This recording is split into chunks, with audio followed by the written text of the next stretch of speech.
आपण बोलल्याप्रमाणे आपण सरकारला पाहिजे त्याच्यापेक्षाही जास्त वेळ दिलेला आहे। सरकारनं आपल्याला मुंबईमध्ये 1 महिन्याचा वेळ मागितला होता सगळ्या मागण्याच्या संदर्भात राहिलेल्या।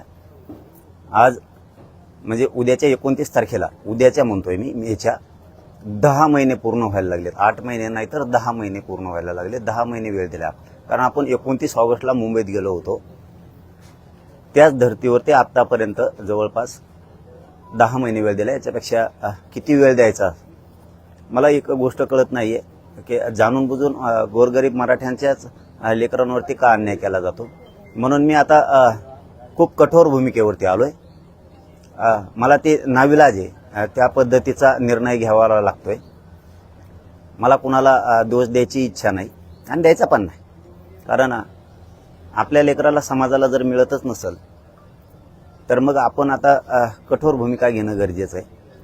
आपण जे घोषित केलं होतं, कारण मी डायरेक्ट विषयाकडेच येतोय। 4 घंटे बोला आणि 2 घंटे बोला, त्याच्यापेक्षा 5 मिनिटाच्या आत मला प्रेस संपवायचीच, कारण मी त्या सीमारेषेवर आता आलेलो आहे।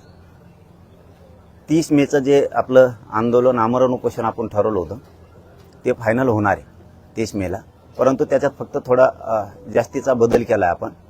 ते आमरण उपोषण आपण फॅनमध्ये, सावलीत, मंडपात बसून आपण ते काय आणखीन सुविधा करून करत होतो ना। समजा सगळे तसंच करतात, मीच नाही तर सगळे तसं करतात।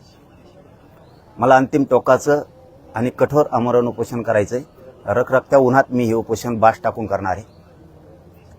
ना कुठलं पाणी, ना कुठलं जेवण, ना पायात चप्पल घालणार आहे, ना काय करणार आहे।